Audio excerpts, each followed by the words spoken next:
A series of horrifying attacks is occurring in a quiet neighborhood of a Russian city. Each attack is becoming more and more brutal, with the victims primarily being children or the elderly. Even monstrous videos of the crimes are starting to surface. In this video, I will tell you about the case of the Hammer murders. Hi, you're watching the Journalist channel. Today's video is about the case that is pretty brutal, and there will be a lot of horrific details of the case that I will describe. The footage is also pretty horrifying, but the most of it can be shown on YouTube. As always, if you enjoy this video, please leave a like at the end and subscribe to the channel. It helps a lot, and I hope you will enjoy this video. Let's begin. This story began in Irkutsk in 2010. Irkutsk is a fairly large Russian city located in the southern part of Siberia. It is a city with a developed industry and economy, and it also has many various universities where more than 100,000 students study. 12-year-old Daniil Semyonov was an ordinary schoolboy who often spent time outside with his friends. On December 1st, 2010, Daniil was hurrying to a snowy hill located in a city district called Academgorodok. The 12-year-old boy did not want to wait for his friends and left the house a few minutes earlier. He decided to sled down the snowy hill alone until his friends arrived. After some time, the children standing nearby heard a loud scream. Running to the spot, they found Daniil lying face down in the snow. Everything around was covered in blood. One eye of Daniil was swollen, and there was a wound on his head near the temple, but Daniil was still conscious. The shocked kids ran to get his parents. A while later, Daniil's mother, Svetlana Semyonova, arrived at the scene. Daniil was still alive. He looked at his mother and wheezed, as if trying to call her or say something. 20 minutes later, while waiting for an ambulance stuck in traffic, Daniil died. Svetlana immediately suspected that such injuries couldn't have been caused by just sliding into the tree. And the police also began investigating this incident. Daniil's body was sent for forensic examination, which concluded that the cause of death was a head injury sustained from one blow while descending the hill, likely from hitting something, possibly a tree or a rock. Svetlana believed that this tree was too far to be reached just by sliding off hill. It was unclear how the experts explained the wound near the temple, but Svetlana stubbornly refused to believe that it was just a horrible accident, although at some point even her husband started telling her that she should just believe the police. Everyone around Svetlana decided that it was just a mother who is simply in denial from grief because of death of her son. But soon another event occurred in Academgorodok that at first seemed unrelated to Daniil's death. Academgorodok is a very quiet neighborhood, located by the river and almost in the city center. In Soviet times, apartments in this area were given to scientists or university professors, so most residents were generally connected to the scientific field or were children of scientists. On December 16, 2010, the body of 69-year-old Olga Pirog was found. Olga was a leading researcher at the Institute of Solar Terrestrial Physics. It was discovered that the woman had been murdered. There were 30 stab wounds on her body, but money and other valuables were untouched. The attack took place at night, and the killers likely ambushed Olga on her way home.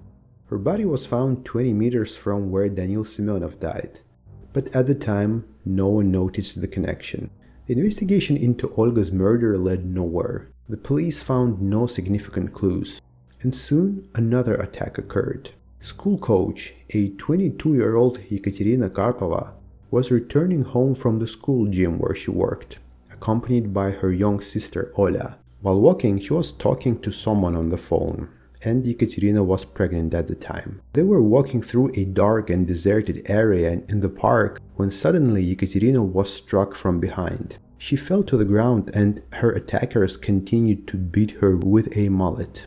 Ekaterina covered her unborn baby, sacrificing her fingers, two of which remained horribly damaged for life. Despite the pain and fear, she found the strength to get up for the sake of her sister, who was being chased by one of the attackers. Crying and screaming, she ran to a nearby street and found a car. Seeing the headlights, the attackers fled. All 3 lives were saved. Ekaterina's hands were severely injured, and the trauma they both experienced left a horrifying psychological scar. Oля sustained a liver injury from the wooden mallet blow. Ekaterina couldn't describe the attackers in detail, but she only mentioned that there were 2 of them, and probably it was teenagers or young men.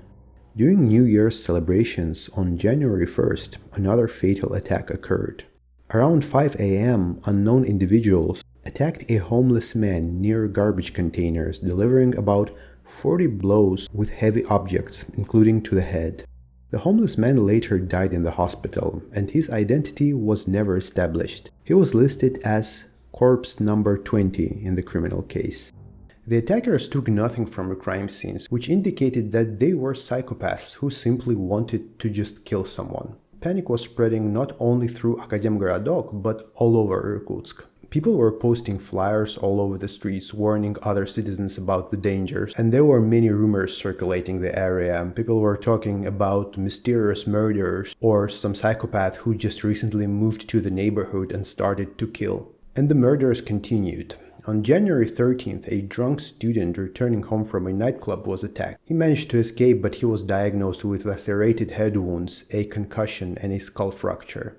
Then on February 3rd, an elderly woman was admitted to an Irkutsk hospital with an open skull fracture. But on February 21st, 2011, probably the most horrifying attack occurred. Alexander Maximov was murdered. He was a normal middle-aged man who just visited his sister, and he was returning home while being a little bit drunk. But much of what the attackers did to Alexander couldn't even be described. At first they shot him twice in the head with an air gun, and then inflicted numerous hammer blows. When the police experts were examining Alexander's body, they found out that the attackers likely tried to extract his eyeballs, but they couldn't do it because of lack of anatomical knowledge.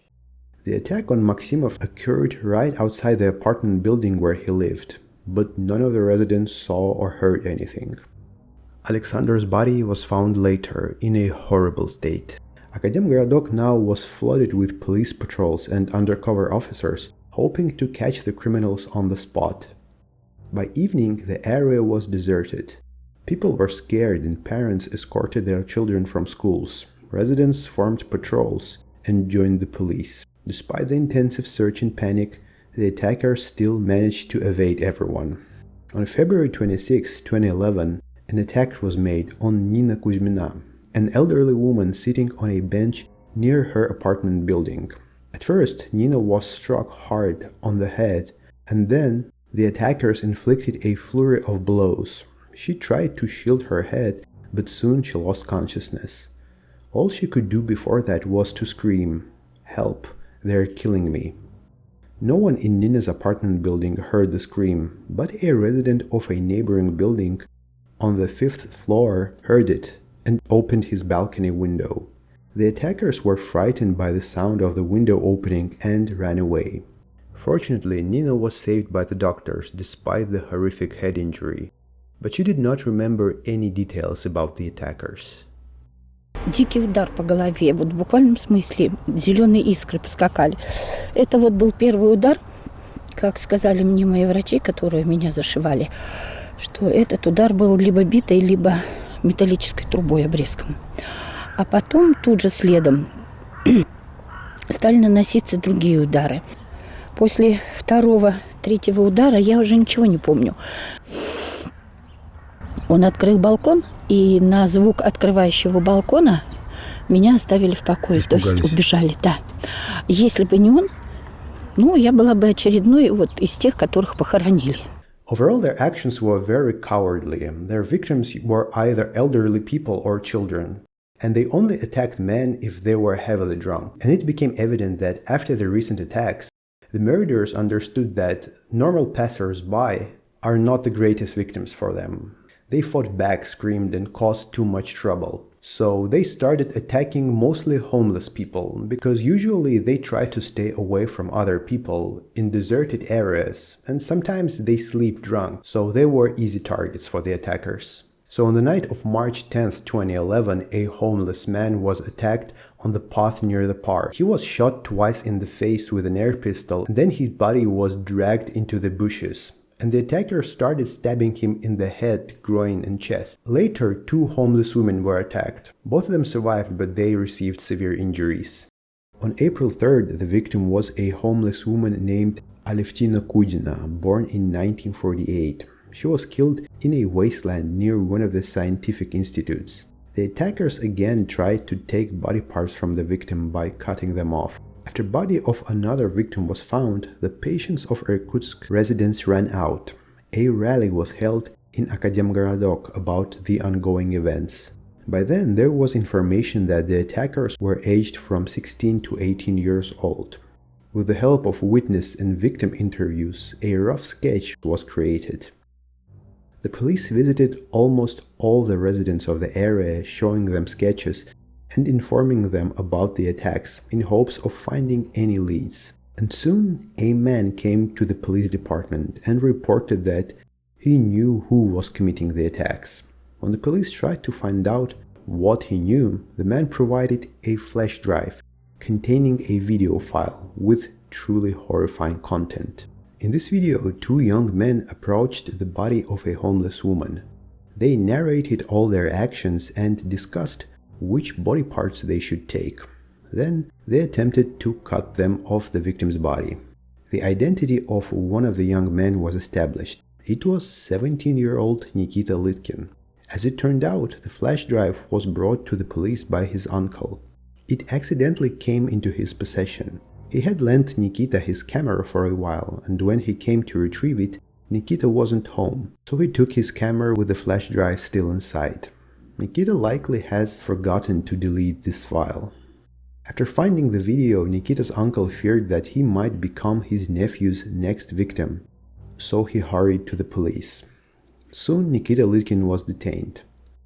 Litkin reacted calmly to the arrest, as his relatives had persuaded him to surrender. He did not resist understanding that the police had a video recording of their crime. When asked about his accomplice, Nikita quickly gave him up. It was his friend, Artyom Anufriev. Both of them at the time were 18 years old. By midnight, Litkin and Anufriev had given formal confessions, admitting to 5 murders and 6 assaults.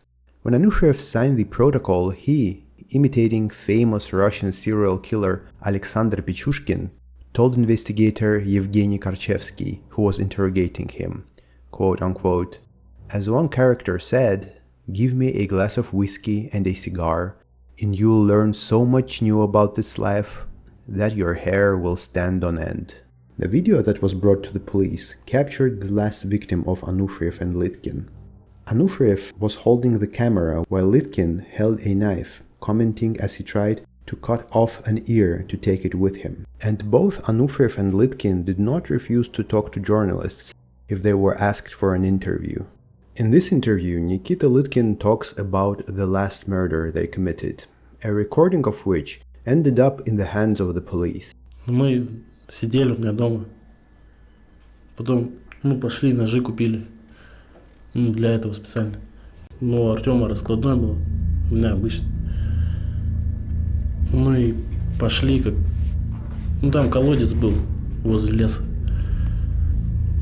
И как подумали, что там могут бомжи быть.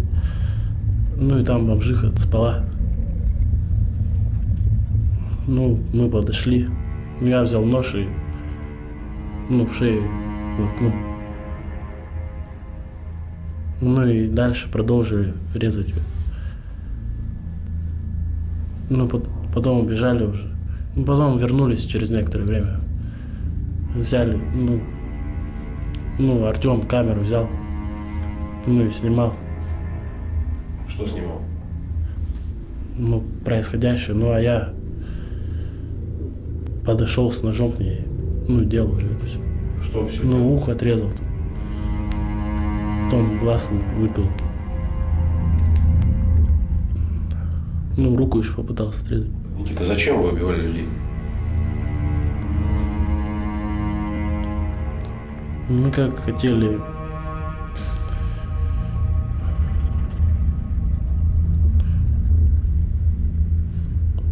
там в первую очередь пример брали с этого. С кого? С других уже, убийств. Over time, Nikita Litkin became more and more withdrawn, while Artyom Anufriev behaved increasingly brazenly, although at first he simply confessed to what he had done. But later it became clear that in reality he did not consider himself guilty of anything and believed that he was simply an innocent victim of circumstances. He tried to shift blame onto Nikita, calling him the leader of their group and an instigator. Additionally, he attempted to portray himself as a victim of various internet sites and radical movements. Вот я не маньяк. Я убийца, но не маньяк. Маньяки это вот такие вот, которые вот там за стеной стоит, которые уши режут. Никита? Да. Я не знаю, с чего он стал таким. По-видимому, на него тоже вот это вот интернет повлиял, вся вот эта дребедень. Вы по каким-то признакам подбирали ваших жертв? Или вам было все равно, кого убивать? Ну, для меня было все равно, но как-то вот так получалось, что жертв всегда выбирал мой подельник, Никита. Ну, он вам как-то объяснял, почему вот именно это делаешь? Да, объяснял. Как он объяснял? Объяснял это очень просто, потому что он не может, допустим, кинуться на какого-нибудь нормального мужчину, как я ему говорил. Раз уж ты собрался-то убивать, так давай, что ты. Убиваешь по-настоящему тогда. А он только на женщин. Я говорю, а почему не на мужчину? Так а потому что мужчина может дать отпор. Он всегда этого боялся. Вы сразу во всем признались? Да.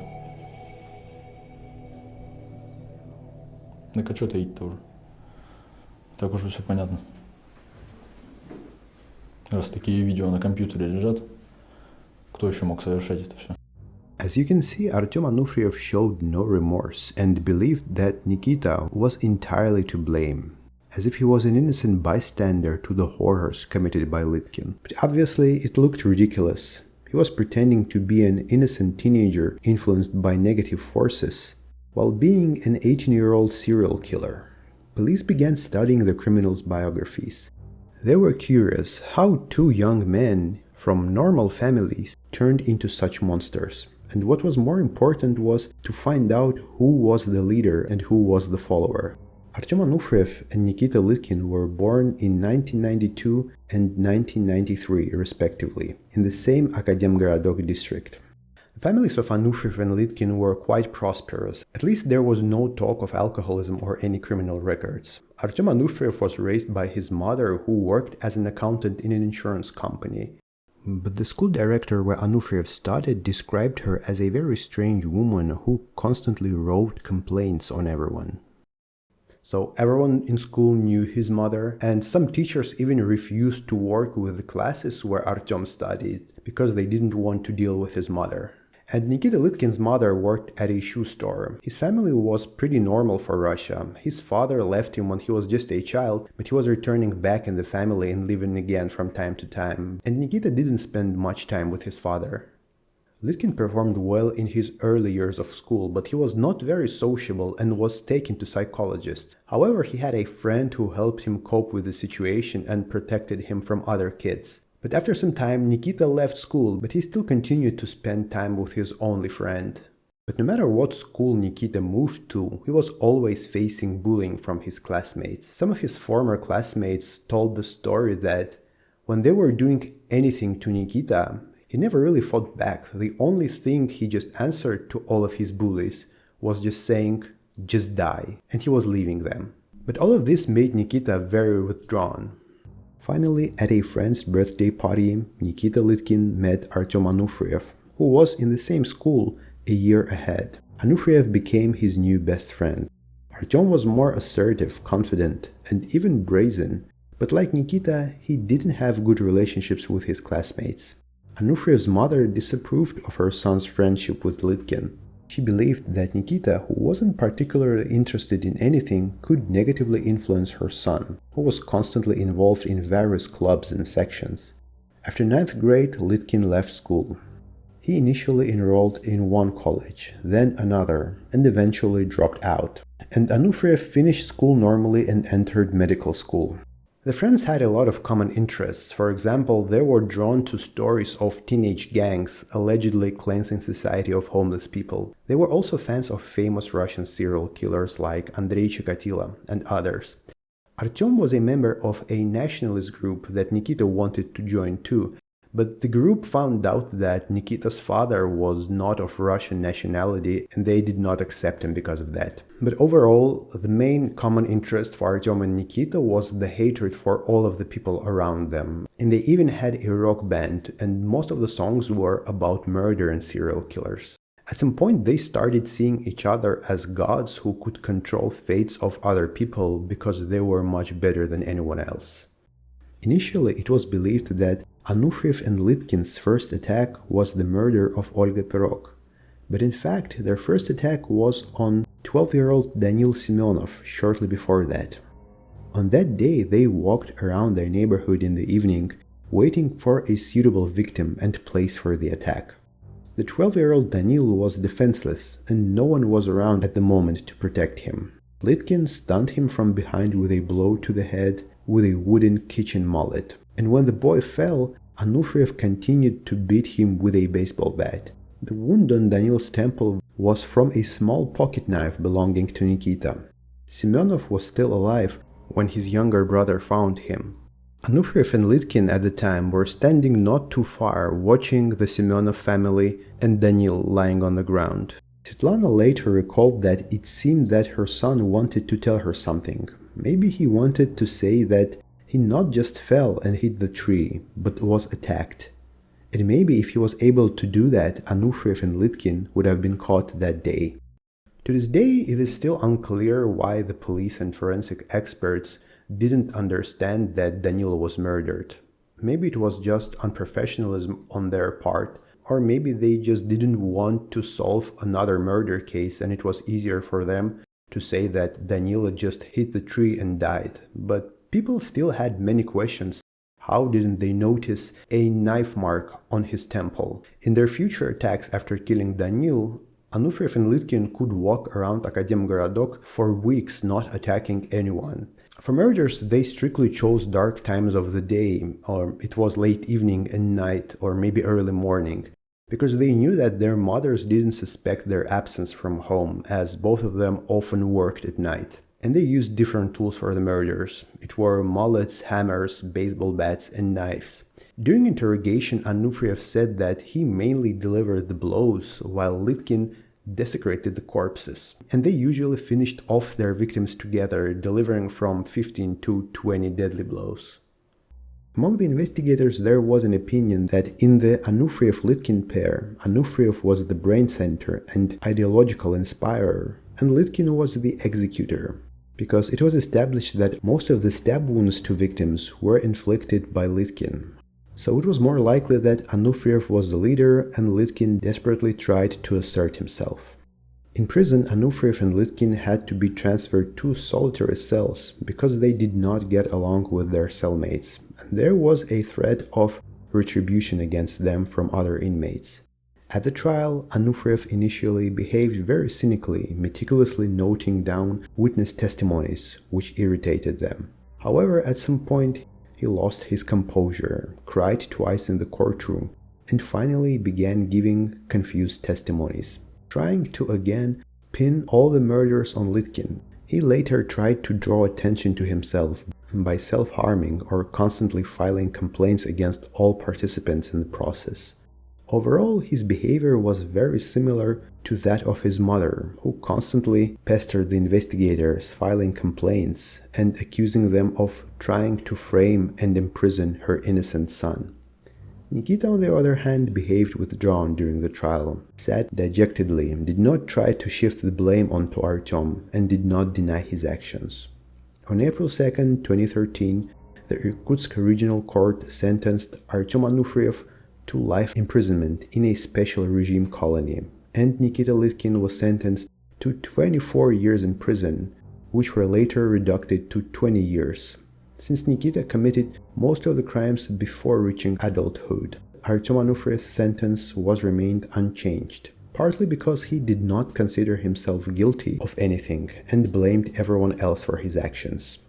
In 2017, 4 years after the court verdict, Anufriyev gave another interview from the high-security prison and made several shocking statements. 2 апреля 2013 года был приговор.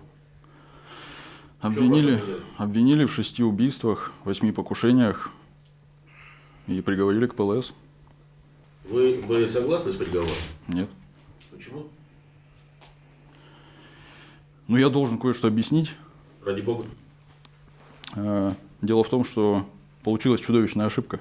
У следователя в компьютере что-то перепуталось. Так. Вот, и мои данные внесли в чужой обвинительный акт. То есть фамилию, имя, отчество, год рождения. Я абсолютно серьезно говорю. Я, честно говоря, не очень понял. Ну, что здесь непонятного? Следователи, они же как бухгалтера. Да. Работают за компьютером. Да. Случаются ошибки. Случаются, конечно. Случилось и со мной. То есть те 6 убийств, и сколько покушений, я не помню, в которых вас обвиняли. Да. Да, 6 убийств, и сколько покушений? 8? И 8 покушений на убийств. Вы этого не совершали? Нет. Хорошо. То есть вы совершали мошенничество вместе со своим другом? Да. Никитой Лыткиным? Да. А вас обвинили в 6 убийствах и 8 покушениях на убийство? Да. Ошибка на компьютере. Понятно. Скажите, пожалуйста, а все, что касается видео, которое было приобщено к уголовному делу, где вы вместе с вашим другом... А вы там меня увидели? На видео вы меня увидели? Нет, наверное, нет. А вы о каком видео говорите? Я говорю о видео, где отрезали ухо живой Ого. женщине. Серьезно? Серьезно. Еще живой женщине, а потом ее убили. И? То есть это Я-то были здесь не при вы. чем? Я говорю, это были не вы. Но меня же не было на этом видео. Понятно. Стоит сейчас попросить у кого-то прощения? Даже если это не вы. Но вы же сейчас здесь. Конечно, я прошу прощения у своих потерпевших, с которыми я поступил мошеннически. Ну, какие я вещи говорил на следствии? Но вы в чем-то признавались? Вы про проверки показаний на месте? Да. Так я просто неплохой актер. This interview showed that even 4 years later, Anufriyev did not regret anything he and Lytkin did. Users were outraged by his audacity, and people in the comments called Anufriyev a true psychopath who would never change. In 2015, Lytkin was transferred to another prison where a new forensic psychological and psychiatric examination was conducted, and it revealed that he suffered from a severe mental illness. In August of 2016, the court decided to cancel the prison sentence for Nikita, and there was a decision made to send him for compulsory treatment in a psychiatric hospital. However, not long before this decision came into effect, Lytkin attacked another inmate, striking him about 8 times on the head with a metal dustpan. And then he confessed, explaining that he wanted to kill this inmate, hoping that he would be then sentenced to life imprisonment and transferred to the prison where Artyom Anufriyev was held. So he still loved his friend and wanted to spend time with him even in the prison. And because of this, the court verdict was annulled and new psychiatric examination was conducted. And this time, Lytkin was recognized as a mentally sound and a dangerous recidivist. Since the injured inmate survived, the court sentenced him to additional 11 years in prison. Basically, the court staff, because of the attack that Nikita made, just decided to again consider him mentally sane, so he wouldn't be sent to psychiatric hospital, where conditions are much better than in prison. So on November 28th that same year, Nikita Lytkin took his own life in a prison cell. The doctor tried to help him, but he lost too much blood and died. One of the Lytkin's former cellmates told a television channel that Nikita faced horrific bullying from other inmates, and he held a very low position in prison hierarchy. Additionally, according to the investigation, shortly before his death, he had repeatedly threatened to take his own life and demanded to have his conditions eased. So based on these facts, the investigation initially announced that Lytkin most likely only intended to stage a suicide attempt, but he overdid it. Anyway, thank you so much for watching. Tell me your opinion about this case. What part did you find the most interesting? And no matter if I reply or not, I read all of your comments. and your likes and subscribes also help my channel a lot, and I appreciate all of them. Anyway, thank you for watching. I hope to see you again. Bye.